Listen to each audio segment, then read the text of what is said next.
My name is Lily Monroe. I am 31 years old. If you have ever loved someone with your whole heart and they used that love against you, stay with me for the next 10 seconds. Because the worst betrayal in this world does not come from strangers. It does not come from enemies. It comes wrapped in a hug. It comes at the dinner table. It comes from the people who taught you how to say the word family. I grew up in a small town in rural Georgia. The kind of town where everyone went to the same church, ate at the same diner, and talked about each other like it was a full-time job. My father, Thomas Monroe, was a deacon. Respected by everyone on Sunday, cold and distant every other day. He had soft words for strangers and hard silences for family. My mother, Patricia, was the woman who baked casseroles for funerals and cried quietly in the bathroom late at night. I used to sit outside that door as a little girl and listen, not knowing what she was crying for. I know now, my older brother Cole was the golden one. Football scholarship, easy smile. The kind of son fathers brag about. He was never wrong in that house, never questioned, never corrected. In me, I was the one who always felt like a guest who had stayed too long. Like I was tolerated but never quite belonged. I told myself every child feels that way. I told myself I was being dramatic. I was wrong on both counts. It started with a letter, not an email. Not a text, a handwritten letter, mailed to my apartment in Atlanta with no return address, just my name written carefully in blue ink. Inside 3 sentences. Your name was not always Lily. You were born in Charleston. Your mother has been looking for you for 29 years. I stood in my kitchen in my work clothes and read it 4 times. My coffee went cold, my hands stayed completely still, and the strangest thing happened inside my chest. I was not shocked, I was relieved. Something I had carried for 31 years, that quiet, nameless ache of not fitting, suddenly had a shape. Growing up, I was always different and everyone pretended not to notice. My father was tall and pale with light blue eyes. My mother had red hair and a round, freckled face. Cole looked just like them, same jaw, same laugh, same easy confidence that came from knowing you belonged. And then there was me, dark brown eyes, warm olive skin. Thick curly hair that nobody in the family knew how to braid. My mother would yank a brush through it every morning and I would bite my lip and say nothing. When I was 7, I asked my dad why I did not look like him. He smiled and said, "God made you special, sweetheart." I believed him. I was 7. When I was 16 and asked again, the smile was gone. He said, "You look like your grandmother, don't bring it up again." So I stopped. I folded the question up small and kept it somewhere deep where it would not cause trouble. But it never disappeared, it just got heavier every year. I drove home to Georgia that weekend without calling ahead. I did not warn anyone, I did not plan a speech. I just drove 4 hours with the letter on the passenger seat and a question burning through my chest. My father answered the front door and his face did something I had never seen before. Not surprising, not confusion, calculation, like someone running through their options fast. "What's wrong?" he said. "You look upset." "I got a letter," I said. I held it up. He stared at it for 3 full seconds before he said anything. He recognized the handwriting before he even read the words. Inside, my mother was setting the table for lunch like any ordinary Saturday. Cole was on the couch with the game on, a plate of food balanced on his knee. Everything looked normal. Nothing was. I put the letter flat on the kitchen table. My mother's eyes landed on it and she sat down hard, like her legs made a decision without her.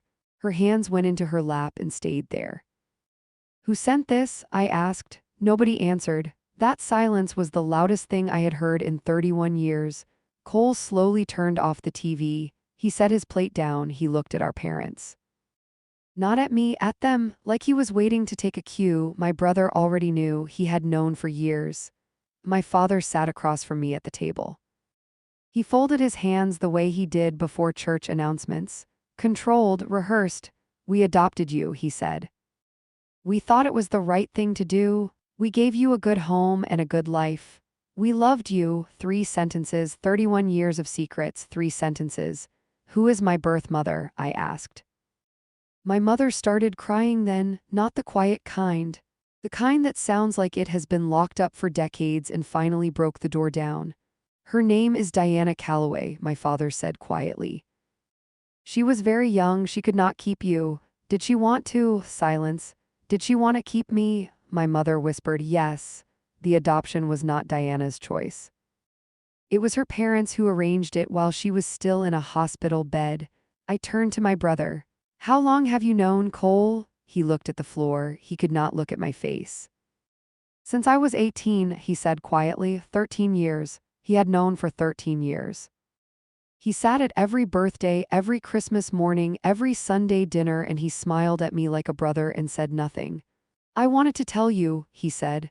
They asked me not to. They said it would hurt you. It hurt me more to not know, I said, and that was the moment I understood something painful. They had not hidden it to protect me.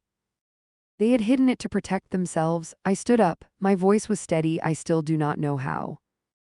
Do you know what it feels like to grow up in a house and never feel like you belong? I asked my dad. To think something is wrong with you. To search your own face every morning for answers and find nothing? My father said quietly, we loved you, Lily. Loving me and lying to me are not the same thing, I said. He had no answer for that. For the first time in my life, Thomas Monroe had no answer. I called the number at the bottom of the letter that same night from my childhood bedroom. It rang twice. Hello, a woman's voice, warm and careful. Is this Diana? I asked. Yes, she said, a pause. Lily, hearing my name in her voice cracked something open in me that I did not know was sealed shut. How did you find me? I asked. I never stopped looking, she said. Not once, not for one single year. She had been writing letters for a decade.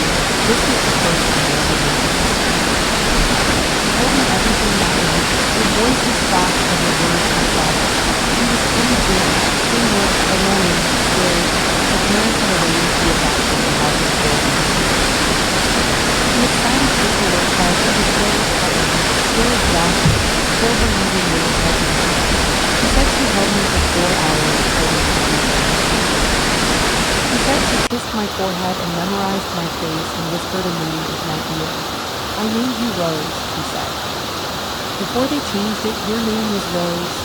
And I sat in that quiet room and cried in a way I had not cried since I was a child, not from sadness exactly, from recognition. Like I had been walking around in someone else's coat for 31 years and someone had finally handed me mine. I ordered a DNA test that week, not because I doubted Diana, but because I needed something real and solid and scientific to hold on to. Something that could not be taken back or explained away. The results came back on a Tuesday morning at 6:42 a.m. 99.98% match. I sat in my car in a parking garage, read that number, and cried for 20 straight minutes, not because it hurt, because for the first time in my life I was found. I had spent my whole life grieving a belonging I didn't even know I had lost. My father sent one text 3 weeks later. We did what we thought was best. I read it once and put my phone face down on the table. Cole called twice. The second time I answered, he cried the entire conversation. He said sorry so many times it started to lose its shape.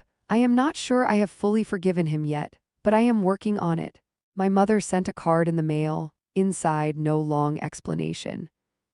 No apology written out, just a single pressed flower from the garden in our backyard and 4 words. I did love you, past tense. I did. That tense said everything she could not. Diana and I met in person 6 weeks after that first phone call. A small coffee shop in Charleston, neutral ground, somewhere neither of us had a history. I arrived early and sat by the window with my hands wrapped around a mug, heart beating fast. When she walked through the door, I recognized her immediately before she saw me. Same eyes. Same way of tilting her head when she was looking for something. Same quiet steadiness underneath the nerves. She stopped when she saw me and covered her mouth with both hands. I stood up from the table. We held on to each other without saying a word. And that silence, that one, was the most peaceful thing I had ever felt in my life. Healing is not a straight line. Some nights I still feel the shadow of that house in Georgia. The Sunday dinners, Christmas mornings, The family I thought was mine, it was real and it wasn't. Both things are true and I am learning to hold them both. But I am learning something slow and solid. Truth does not destroy you. Lies do quietly, year by year, one unanswered question at a time. If you grew up feeling like you were too much or not enough in your own home, maybe you were just in the wrong one. And your real story may still be out there, waiting, patient, faithful. Just waiting for you to be ready. And if you stayed until the end, subscribe, because the next story gets even more real.